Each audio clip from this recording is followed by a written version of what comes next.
Ще ви представя стиховете на поетесата Станка Тонева, член на литературен клуб Орфей към Народно читалище Свети преподобни Паисий Хилендарски, Асеновград.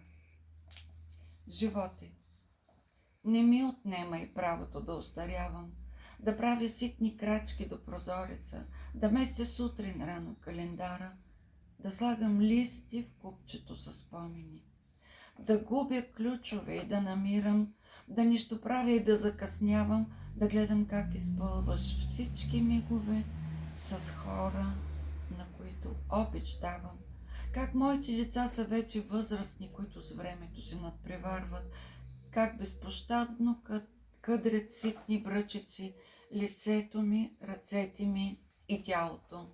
Не ми отнемай правото да мога, да знам, да искам още и да вярвам, да бъда дръзка и да се тревожа и дай живот и време, за да трябвам. Ние с теб. През досадно еднаквите дни, в опознатите стари пространства и зад 4 вече стени се нуждая от глътка пиянство. Вдигам тост за снега, за страстта, за страха, че денят си отива, за дома вече тих, без деца, за това, че съм тук и съм жива. Вдигам тост за кичура си бял и за новата бръчица вляво и за всеки семейен скандал, в който чувството пак оцелява. През до болка еднаквите дни, в избелелите вече пространства, ние с теб ще останем, нали? Силно вино за дълго пиянство. Просто така. Тълпа, маневрен влак и гара. Билет за път към спирка някъде. Едно безвременно очакване, което лепне между дланите. Китарен звън и тротуари, върху които пърхат хора. Живее тази пъстра гара със смях, сълзи, на глас говори, за късни срещи, бързи влакове и ресторант за непушачи. Аз нервнича и чакам някого, и над перона пада здрача. И сред тълпа от лакче търся, прескачам куфари и хора, самотен скитник непокръстен, с когото да си поговоря. Реквием.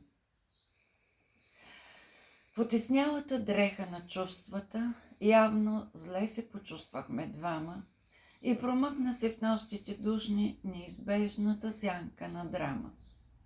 И заскърца тогава вратата, щом един поди друг се отивахме, с тъжни пръсти след нас тишината полунощните думи изтриваше. По-отдавна заспалите улици ни открихме следа от съчувствие и раздираха ситите глутници и станялата дреха на чувствата. Просто жена. Аз съм просто жена. И не идвам от рая. Не съм твое ребро, твърде грешна съм, зная.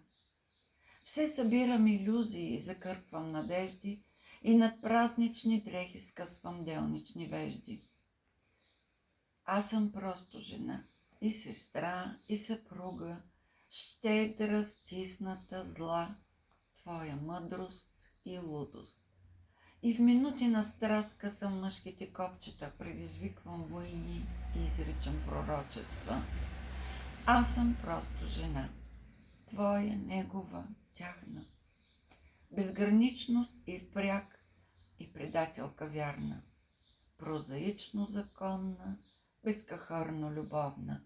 Аз съм просто жена, твоя святост греховна.